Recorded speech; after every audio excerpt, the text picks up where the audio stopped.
Hello everyone, Ben Brustern, Executive Director at Friends of the Family. Today, I'm here with my special guest, Caitlyn Kupka, Service Access Manager.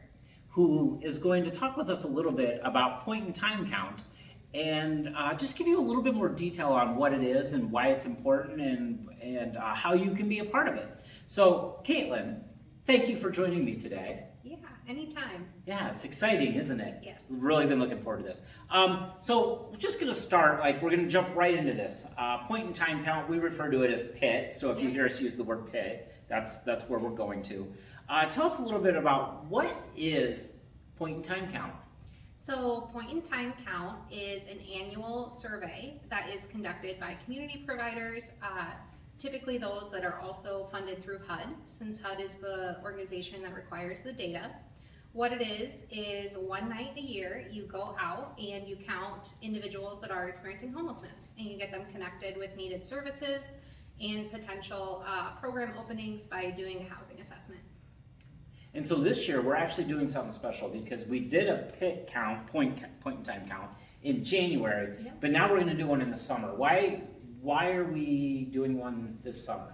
So we decided to do a summer count because people tend to be more resourceful in the winter versus in the summertime. You might find more unsheltered individuals out and about that are still in need of services, but maybe their situation was different wintertime.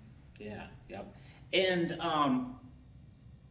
when you think about this, what makes this different from the day-to-day street outreach that we go out and do, right? Because we're on the streets, we're talking with people that are experiencing homelessness. What makes this different than that? So the biggest difference, in my opinion, about PIT count versus day-to-day street outreach is PIT count is supposed to be more of a snapshot of the entire region on one night, versus your day-to-day street outreach is going to be in locations that you probably frequent or communities that you're a little more familiar with, and it's not necessarily data from the entire region on the same night. Yep. And you talked about, so this day, where does this data go? Like after we do it, where does it go? So HUD uses it to determine if on a local and national level we are moving forward in the progress to ending and preventing homelessness. Yeah. So they kind of take all of the different states and they put all that data in and they kind of just give that, here's how many people are experiencing homelessness here or here in this community. So speaking of the number of people that experienced homelessness, what did that look like in January when we did that point in time count? Yeah, so we did the point in time count for North Central and Northeast region, and in the North Central region, there were 45 unsheltered individuals that were reported, and in Northeast Iowa, there was 3 that were unsheltered. And Northeast is much more rural than North Central, because North Central contains Mason City, correct? Yes. What about, do we have any data on Black Hawk Tama Grundy at all? No? No. Because we don't lead that PIT count, Correct. so that changes a little bit. When you think about what happened, what do you do when you find someone? So you're out, you're going around, and all of a sudden you come across somebody that is experiencing homelessness. What do you do? So first, we don't want to just approach people and ask them, hey, are you currently experiencing homelessness?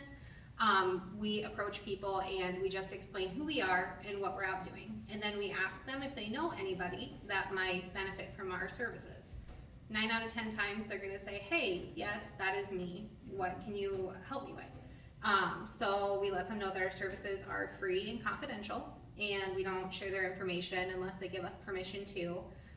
We provide them with any donations we have on hand. That may be snacks, water, blanket, that kind of stuff. And then we start to dive in a little bit more in depth about their current situation and complete a housing assessment if that's something that they are interested in. Okay. And once they complete that housing assessment, that leads them towards housing, right? So it gets them, potentially, yep. It gets them placed on the coordinated entry list for the region, and then programs that have open spots attend the weekly pull meetings where they're able to pull clients from the list into their programs. Yep. So it's pretty cool because it's really a gateway for people that are experiencing homelessness to potentially find their way into a housing program that can kind of end that homelessness situation for them. Yep. Yeah. Do you get a lot of joy out of this work? I do, yeah. Yeah. I like getting people connected to needed services that they may not have heard of before. Yeah. What surprised you the most going out and doing street outreach? Probably the amount of on the street literal homeless that we saw in Mason City. I'm not familiar with the Mason City area, so that was my first night going out and doing that. And just kind of jumping in, like, how could someone volunteer and what would they do if they wanted to help assist us with that point in time count? Yeah, so it's always safer to go out in numbers. So we are needing some extra volunteers to tag along with staff to go out to the regions and look for anybody that might be experiencing homelessness. Volunteers would receive training on what pit count is and safety best practices. They would not be by themselves. They would not be doing assessments with clients. They would essentially just act as another person with staff and get connected that way. How long does that training take someone? I don't know, 2 hours, yeah, maybe. It's not real long, I think. No. 20, I even think it was like a half hour to go, because it's just a video, right? They're presenting a video. And... Yep, we made a different one. Okay, so. Very cool. So kind of this is coming up in July. Do you know the exact date? Yep, it is July 20th. Okay, and it's a Wednesday night, correct? Yes, we actually are looking for shifts. So it'll be starting at 3 p.m. on Wednesday night and ending around 3 p.m. on Thursday. Okay. So if you want to volunteer to help have impact on connecting with people who are experiencing homelessness, to help them kind of get in line to, potentially receive services, just give us a call at 319-352-1108. Talk with Amber here on staff, and she'll be able to get you connected with Caitlyn and that team and talk about what's further. As we wrap up here, and I really want to thank you for joining me today. It's been a joy to talk with you about point in time count. Why is this important to the vision of Friends of the Family, of everybody has a home? Why is that important? So 2 things. Point in time count gives us an opportunity to reach a mass number of individuals at the same time to get them connected to needing to open program spots and needed services. And also the data helps show the need for programs in the area. Yeah, that's awesome. So there it is. You learned a little bit about point in time. We were here to educate you.